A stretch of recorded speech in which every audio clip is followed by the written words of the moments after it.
السلام علیکم ورحمۃ اللہ وبرکاتہ ان الحمد للہ نحمدہ ونصلی علی رسولہ الکریم اما بعد۔ دین خیر خواہی کا نام ہے، الدین النصیحہ۔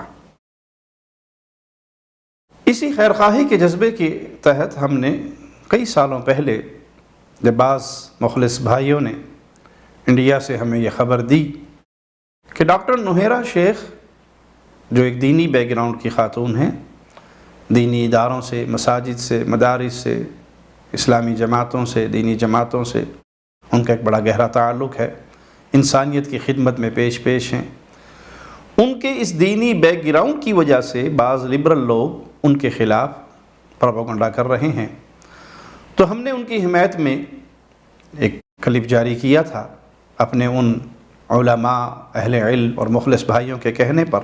لیکن کچھ ہی عرصے بعد ہم نے دیکھا کہ جس خاتون کو ایک دینی بیک گراؤنڈ والی خاتون کے طور پہ ہم نے جانا اور پہچانا تھا، وہ اس راستے کو چھوڑ کر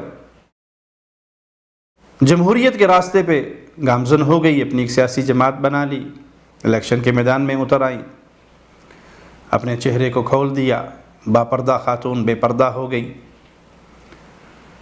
اور اس الیکشن کے بعد وہ بعض معاملات کے اندر الجھ گئی۔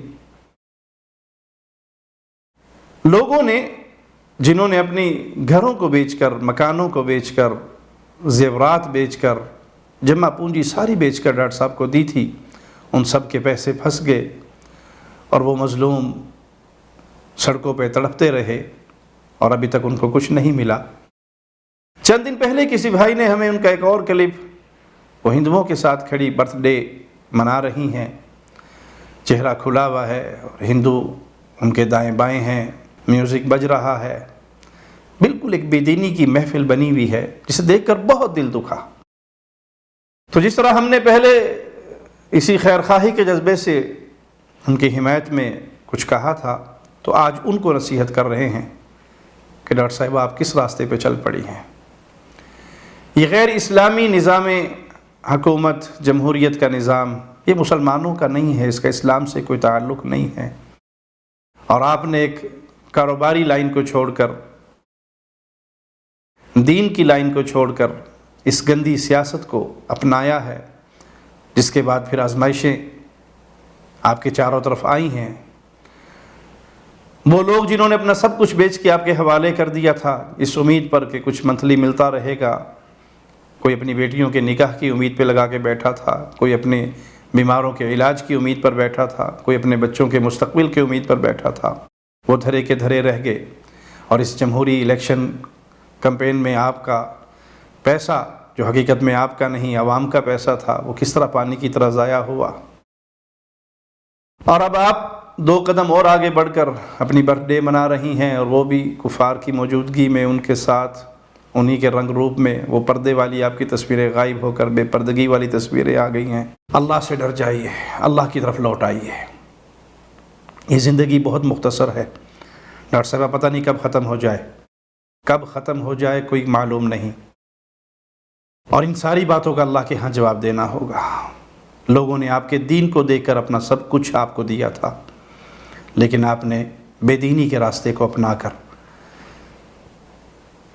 اپنی آخرت کی خراب کرنے کا انتظام شروع کیا۔ شیطان نے آپ کو بہکا دیا۔ ہم آپ کو دوبارہ رحمان کی طرف بلا رہے ہیں، اللہ سے معافی مانگیں، اللہ سے توبہ کریں، اس سیاست سے بیزاری کا اظہار کریں۔ یہ ہندوانہ طریقے پر برتھ ڈے منانا، اس طرح کے پروگرام کرنا، اس سے اللہ ناراض ہوتا ہے، اور بالآخر ہم نے اللہ کی طرف لوٹ کر تو جانا ہے، بالآخر اللہ نے تو ہم سے سوال کرنا ہے۔ ان سوالوں کے اندر بڑا اہم سوال ہوگا، مال کہاں سے کمایا، کہاں پہ خرچ کیا۔ جن لوگوں نے آپ کو پیسے دیے، کیا خیال ہے قیامت کے دن جب یہ اللہ کے ہاں سوالی ہوں گے، اور اللہ عدل کرنے والا اس دن عدل کرے گا، جس کے عدل کی کیفیت یہ ہے کہ سینگ والی بکری نے اگر بے سینگ والی بکری کو مارا ہوگا، اللہ دونوں کو دوبارہ پیدا کرے گا اور اس کو بھی سینگ دے گا، اور وہ اپنا بدلہ لے گی۔ تو وہاں ان مسلمانوں کے، ان مجبوروں کے، ان یتیموں کے، ان بیواؤں کے، ان مسکینوں کے یہ ہزاروں، یہ لاکھوں، یہ کروڑوں روپے دیے ہوئے جب وہ سوالی ہوں گے، تو پھر انسان کیا سوچے گا۔ ایک حدیث سنا کر اپنی بات ختم کرتا ہوں۔ نبی کریم صلی اللہ علیہ وسلم نے پوچھا تم میں مسکین کون ہے؟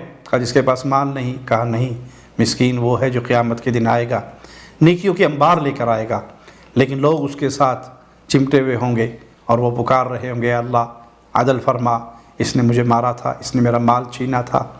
تو یہ مال کے جو سوالی ہوں گے، اللہ فرمائے گا دے ان کو بدلہ. انسان کہے گا کہاں سے دوں، مال تو دنیا میں رہ گیا. تو انسان کی نیکی ان میں بانٹ دی جائیں گی. اور اگر سوالی پھر بھی باقی ہوئے تو سوالیوں کے گناہ اس مسکین کے سر پہ لاد دیا جائے گا. اللہ سے دعا ہے اللہ ہمیں ایسا مسکین نہ بنائے. اس لیے آپ کو پھر ایک دفعہ اللہ کی طرف بلا رہے ہیں، توبہ کر کے اللہ کی طرف آ جائیے، اللہ سے مدد مانگیے کہ اللہ آپ کو توفیق دے اور آپ ان مجبور لوگوں کے پیسے نہ لوٹا دیں اور دوبارہ اپنے دین کی راہ کو اپنائیں، کیونکہ زندگی بہت مختصر، بہت جلدی ختم ہو جانے والی. اور قیامت کے دن کوئی وزیر، کوئی امیر، کوئی مشیر آپ کو نہیں بچائے گا. وہاں تنہا اللہ کے سامنے پیش ہونا ہوگا. 2 فرشتے ہوں گے جو انسان کو لے کر جائیں گے، سائق، شہید، ایک چلائے گا، ایک گواہی دیتا آئے گا. بندہ اللہ کے سامنے کھڑا ہے، اللہ سوال کر رہا ہے. بندہ دائیں طرف جھانکے گا، لا یرا الا اعمالہ، اپنے اعمال نظر آئیں گے. بائیں طرف جھانکے گا، اپنے گناہ نظر آئیں گے. سامنے دیکھے گا دہکتی ہوئی جہنم ہوگی. اس وقت کوئی نہیں ہوگا، کوئی نہیں ہوگا. تنہا ہر انسان نے اللہ کے سامنے پیش ہونا ہے. اس پیشی کو یاد کر کے اللہ سے معافی مانگ لیجئے اور اللہ کی طرف لوٹ آئیے.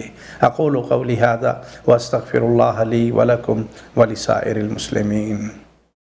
ہر لمحہ قرآن اور سنت کا ترجمان، فضیلت الشیخ توصیف الرحمان.